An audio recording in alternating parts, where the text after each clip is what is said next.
Si vous vouliez empêcher l'Afrique de devenir une superpuissance, vous n'auriez pas besoin d'inventer une nouvelle stratégie. Le plan a déjà été écrit, testé et perfectionné au fil des siècles. Vous commenceriez par vous assurer que l'Afrique ne s'unisse jamais.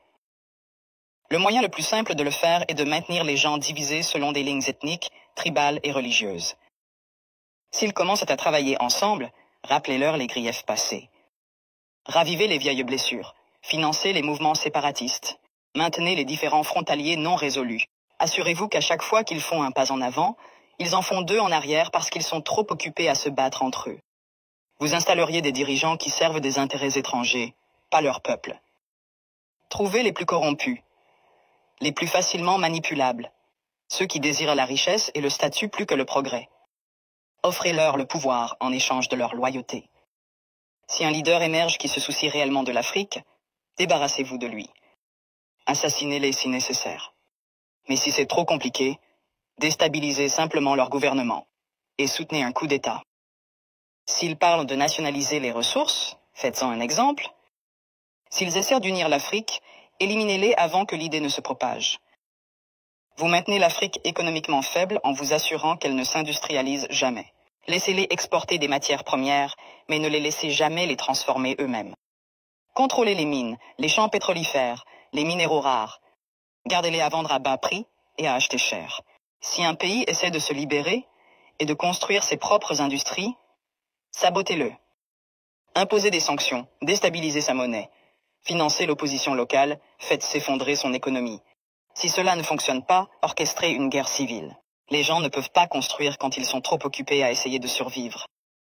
Vous vous assureriez que leur système éducatif produit des travailleurs, pas des innovateurs. Enseignez-leur une histoire qui glorifie leurs oppresseurs. Faites-leur croire que leurs cultures sont primitives, que leurs ancêtres étaient des sauvages, que leur avenir dépend de l'approbation étrangère. Entraînez-les à mémoriser, pas à penser de manière critique. Gardez leurs meilleurs et plus brillants à la recherche d'opportunités à l'étranger. Faites-leur rêver de quitter l'Afrique plutôt que de la réparer. Offrez des bourses qui emmènent leurs esprits les plus brillants vers l'Occident et ne les encouragez jamais à revenir. Laissez le continent continuer à former des médecins et des ingénieurs seulement pour qu'ils aillent enrichir d'autres nations. Vous contrôleriez leurs récits. Possédez leurs médias, contrôlez leurs histoires, dictez leur image au monde. Faites-leur croire qu'ils sont corrompus, sans espoir, éternellement en crise.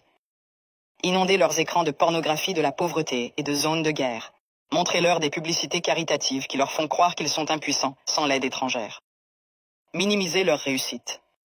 Transformez leur victoire en incidents isolés. Si un pays africain développe une innovation révolutionnaire, attribuez le mérite à un investisseur étranger. Si un dirigeant africain met en œuvre une politique réussie, présentez-la comme une anomalie plutôt qu'une preuve de compétence. Vous vous assureriez qu'ils restent dépendants, les noyer dans la dette. Offrir des prêts avec des conditions impossibles. Les forcer à tout privatiser pour que des entreprises étrangères possèdent leur eau, leur électricité, leurs terres. Lorsqu'ils luttent, leur donner juste assez d'aide pour les maintenir en vie, mais jamais assez pour les rendre autonomes.